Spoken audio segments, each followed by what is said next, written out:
La tension ne cesse de grimper au Proche-Orient. Au Sud-Liban, des combats ont opposé les troupes israéliennes au Hezbollah.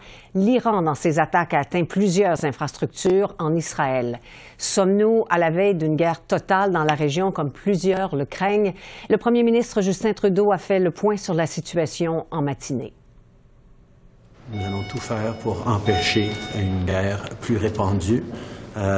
C'est pour ça qu'on appelle pour un cessez-le-feu entre Hezbollah et l'Israël. C'est pour ça qu'on appelle pour un cessez-le-feu à Gaza. Et on continue de travailler en tant que communauté internationale vers une solution à deux États où un État israélien stable et sécure va être aux côtés d'un État palestinien stable et sécure. Chose certaine, le monde entier retient son souffle. Nous nous entretenons avec le professeur Rachad Antonius de l'Institut d'études internationales de Montréal et spécialiste des conflits au Proche-Orient. Bonsoir, M. Antonius. Bonsoir, madame. 8 soldats de l'armée israélienne ont été tués aujourd'hui dans le sud du Liban. Est-ce que ça pourrait changer le cours de ce conflit?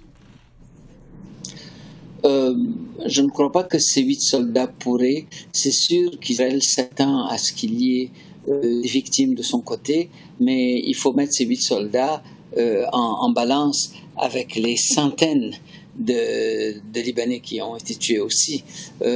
Donc la question du cours va dépendre de la volonté d'Israël d'établir une paix véritable. Parce que pour le moment, il semble que c'est Israël qui tient les clés de la solution et des changements.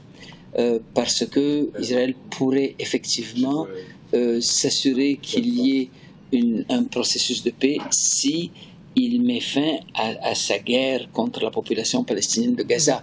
Parce qu'il y a une chose qu'il ne faut pas oublier, le conflit avec le Liban et avec l'Iran ne sont pas l'origine du conflit. Ce sont des acteurs politiques qui se sont posés en alliés des Palestiniens pour défendre les Palestiniens qui se font vraiment tabasser.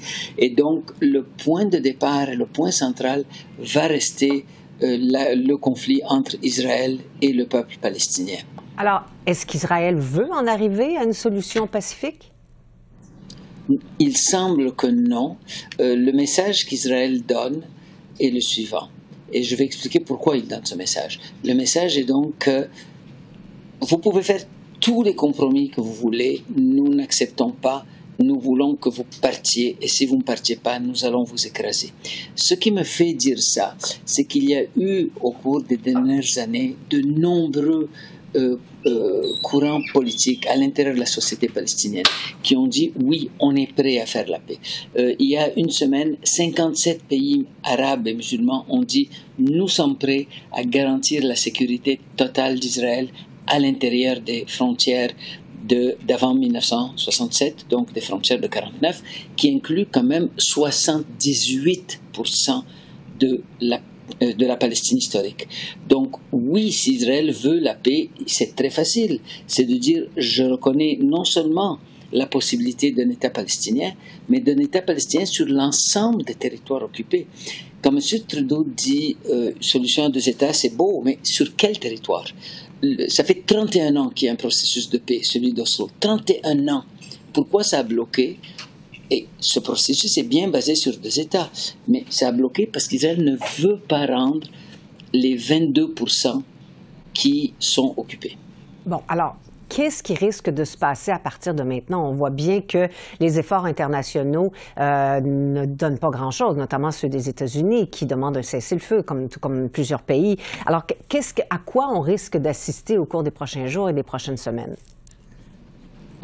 Avant de répondre, je dirais simplement que les États-Unis, non, ne font aucune pression. Au contraire, les États-Unis continuent à envoyer des armes de façon massive à Israël. Donc les États-Unis ne font aucune pression sur Israël. Ils disent quelques mots, ils parlent, mais ils ne font aucune pression réelle, ni diplomatique, ni à l'ONU, ni au niveau des armes, ni au niveau des finances, ni au niveau de l'aide financière. Donc il n'y a aucune pression sérieuse sur Israël.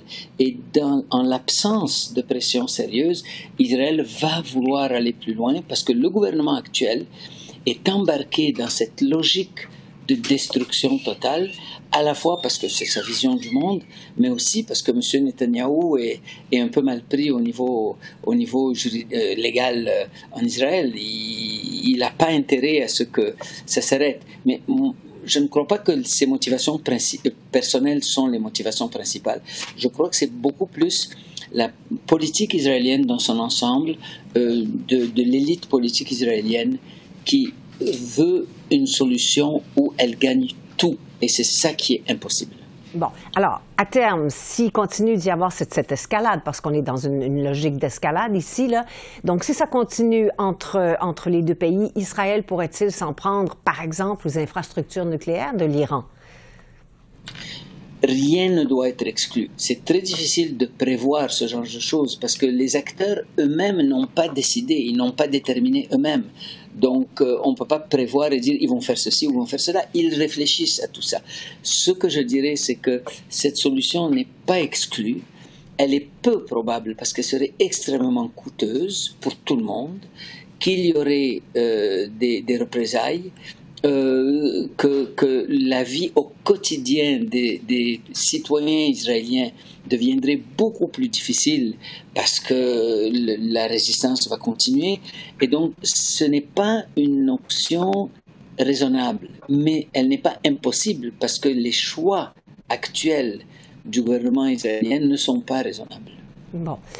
Et l'Iran, il faut le rappeler, le 9e producteur mondial de pétrole. Les marchés boursiers ont réagi d'ailleurs à tout ce qui se passe. L'Iran peut-il se permettre de jouer avec ses livraisons de pétrole? L'Iran est dans une situation un peu difficile parce que l'Iran, le rapport de pouvoir n'est pas en faveur de l'Iran. L'Iran peut envoyer quelques missiles pour sauver la face un peu. Il peut être obligé de s'engager plus qu'il ne le souhaite. Mais l'Iran a bien vu ce qui s'est passé en Irak. L'Iran n'a pas envie qu'un engagement massif occidental, américain surtout, pas juste israélien, ne le ramène 20 ou 30 ans en arrière.